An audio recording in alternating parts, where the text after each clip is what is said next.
kind of been like a struggle for me. He's just like playing right now. He's trying to crawl. He's doing a really good job on his stomach though. It's been a struggle for me, being a stay-at-home mom and also running my business and taking care of my newborn baby.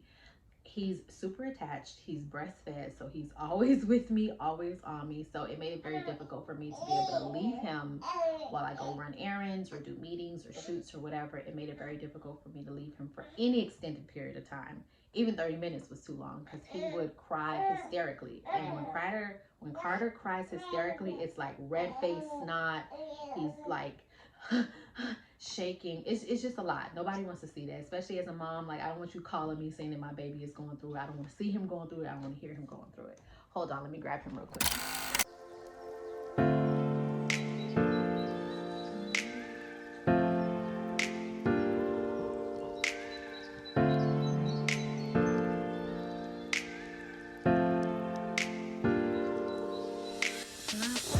Let's get started.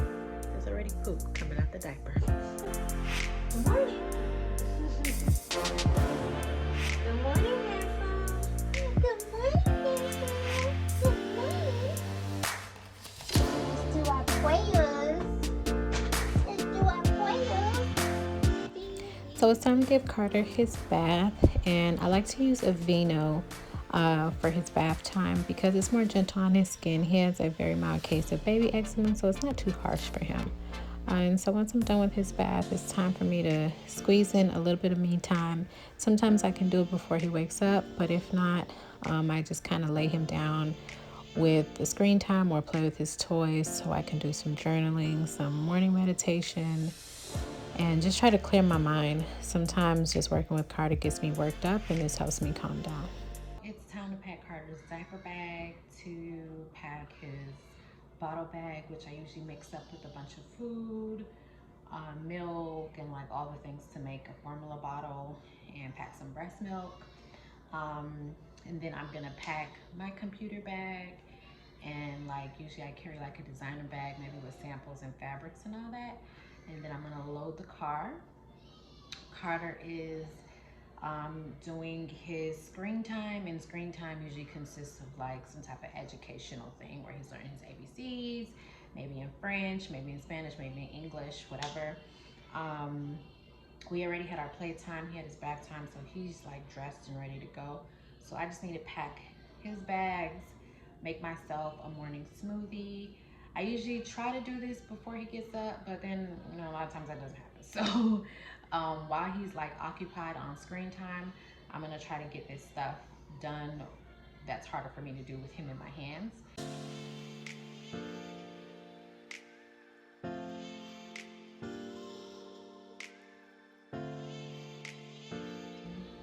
Yeah.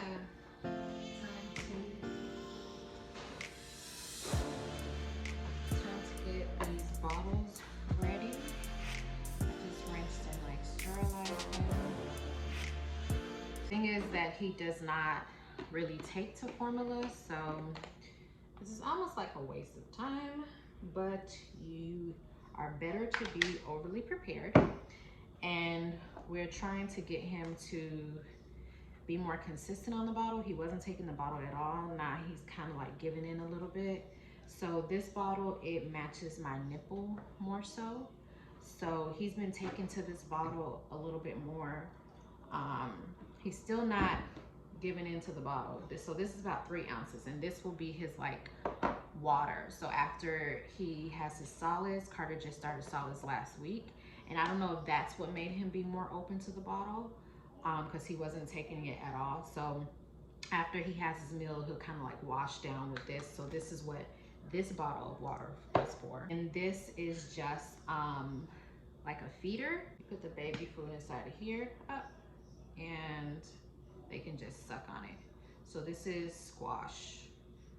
So yeah, you want to keep it frozen. I'm gonna put it in the freezer real quick, so that way as we're like traveling, it doesn't melt in the bag and it just starts to defrost. So I'm gonna put these in the freezer.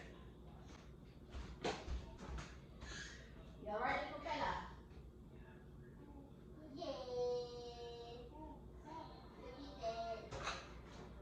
I'm gonna pump really quick. So I'm gonna go ahead and pump it up. And then I'll pretty much be done with the bag. So my breast pump is already sterilized and clean from yesterday. Only one of my boobs actually produced milk. So I still put the pump on both boobs, but only one actually produces milk. So I had to make it quick because Carter started getting fussy. So I got like an ounce and a half, almost 2, and then this is my weak boob.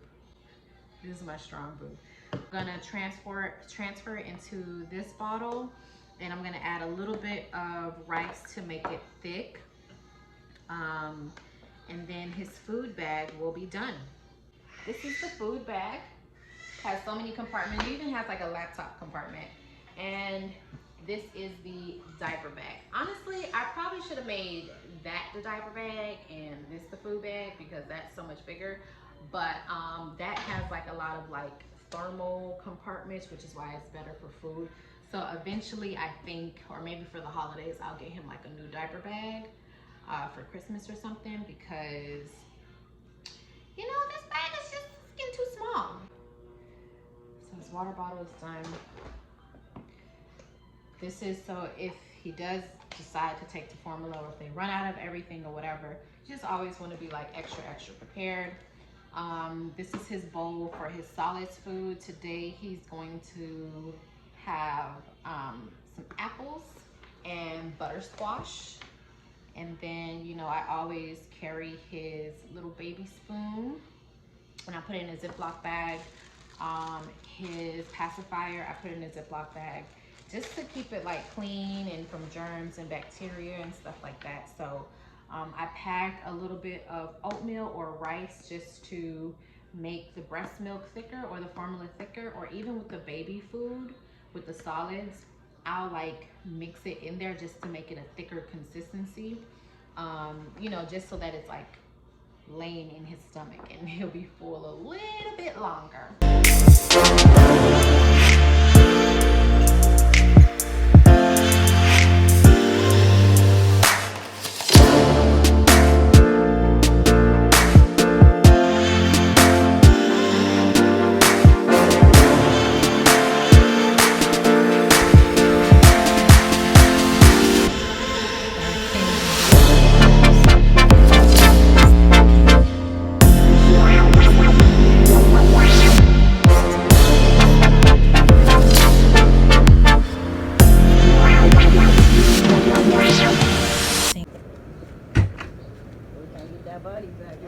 Get it back, girl. I got 3 of them, I already know. Oh, you look good. And I'm 40. Oh, yeah. So I just finished my run. I'm gonna try to wash up really quick, take a quick shower, do some quick skincare, like, you know, sunscreen, whatever, because I've been kind of slacking on that. Carter's sleeping, so I need to be really quick so I can get him in the car while he's still sleeping before he starts to cry. I have some errands to run, but I'm not going to take him with me. I'm going to drop him off to his Nana's house, which is my husband's grandmother.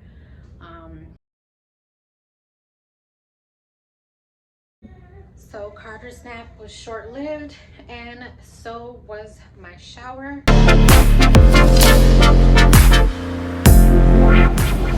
Alright, so I'm here at the factory. Oh, I left the garments. Yeah, I'm here to see how much they're going to charge me to do small batch manufacturing. What's the minimum order, what's going to be the cost to cut, all that stuff. So we'll see.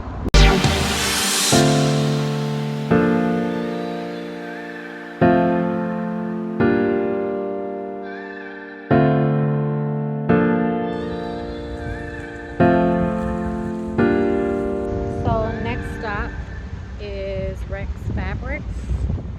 So I'm gonna try to negotiate a better cost per yard here, and this is one of the places that I source my fabrics and get my silks.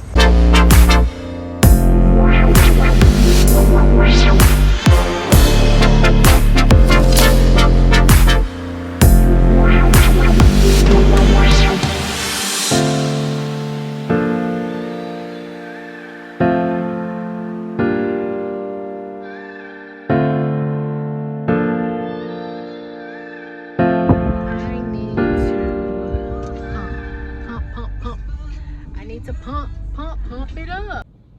Mama is tired. Look at the rainbow. And I faithfully believe that the rainbow is like, you know, it represents promise from God. So I have been a little bit overwhelmed with being a mom and not just being an entrepreneur, but being a designer and having a fashion label and pretty much going through my own production process and being everything. It's a lot. It's a lot. Being a mom is a lot. Being a business owner is a lot. Being a fashion designer on top of being a business owner is a lot, right? Because you can be a fashion designer and not run your own business. But I run my own business. I do my own sales, marketing, customer service, fabric sourcing, and all that. So it gets overwhelming. All that to say, I've been encouraged and motivated to keep on going. And I'm gonna keep going. Today he stayed with his nana for about 4 hours. He didn't cry or anything. He had his solids. He drank some breast milk from the bottle. So that was a huge improvement for us. And I think a part of that is because he's on solids now, so he doesn't have to depend on my breast, because he was not taking the bottle at all. So he doesn't have to depend on my breast to eat. And, you know, he just misses me a little bit. Hey, baby.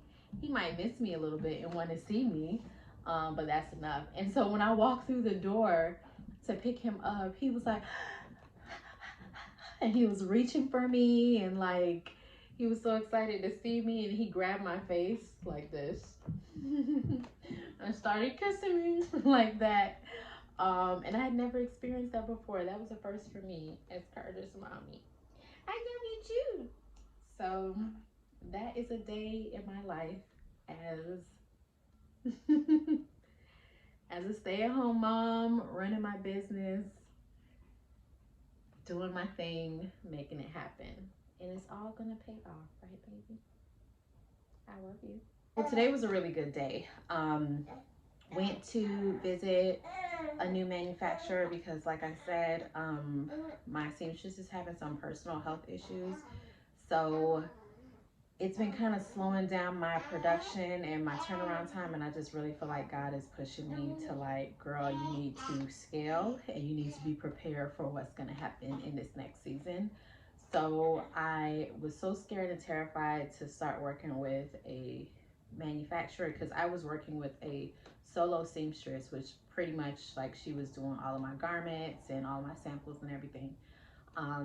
So now I took the sample to a manufacturer, and they're open and willing and excited to work with me. So I told them that we'll have a follow-up meeting on by December 15th. And so far so good. I toured the facility. Everything looks good. It's a small production team, so they're able to take, like, small orders. Like, this isn't like working with China where you got to put in like 5,000 quantities, and that's usually with any small business, whether you're doing beauty or clothing or fishing gear, whatever. A lot of times when you produce overseas, you have to produce a couple hundred to a couple thousand in order to get a decent price. So working with local seamstresses or manufacturers, usually you're still going to pay a little bit more, but you're able to control your quantity and even do things based off of, like, your pre-order amount. So that meeting went really well. So my next stop was to head to this fabric store that I always go to. It's where I get my sequins and my beading and things like that. One of the best in South Florida, probably even Florida in general. It's a really great place to source from. So anyways, my next stop was to go there, and my goal was, okay, I need them to bring the cost per yard down. If they bring the cost per yard down, I can get a larger quantity of yardage for that particular fabric. And the reason why it was very important for me to do that, Bubby's over there yawning. The reason why it was so important for me to do that was because I posted some of these new pajama sets. I'm calling them pajama sets, but they're not. It's a beautiful blouse with a bottom to pair.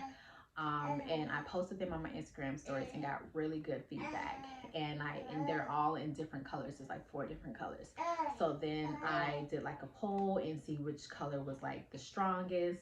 So I'm like, okay, everybody's kind of feeling this. So I think I'm going to push and go for more yardage, because usually if you don't know if a fabric or a style is going to do too well, especially as a small independent designer, you want to be very strategic on how you're purchasing your fabrics and how many quantities that you're making of a particular garment or style. So with the good feedback from that poll, use your Instagram to do like a little bit of market research. I went to that fabric store and was like, yo, I need this many yards for this price. And they were like, no, we can do it for this price. And I was like, come on, work with me, work with me. So we did back and forth negotiation, and they gave me my asking price, a penny less than my asking price. So that was a major, major, major, major win for me. And then after that, I was like super excited. I was like, yes, this is a win. I'm on cloud nine. And the reason why it was so important for me to get the yardage, the cost per yard down, is because it will increase my, my margin of profit. Because when you're dealing with clothing, or even when you're mainly clothing, but a lot of times for products, you have to cover the cost of the product. And with clothing, you have the cost of the fabric, you have the cost of the buttons and the trims, and then you have the cost of labor, like how much it costs to actually make it, and the cost of marketing that particular garment. So all of those things are factored in, and then I have to mark it up so I can make a profit for it. So the more I can get the manufacturer to bring their prices down, the more I can get the fabric company that sells me the fabric to bring their prices down, the better price I can offer to you as a customer, and the more profit that I can make, because there's a better profit margin. So anyways, that worked out favorably, thank God. And then after that, I had to go to my embroiderer to drop off a couple orders that came in overnight, and drop those off, and I'm gonna pick them up tomorrow. And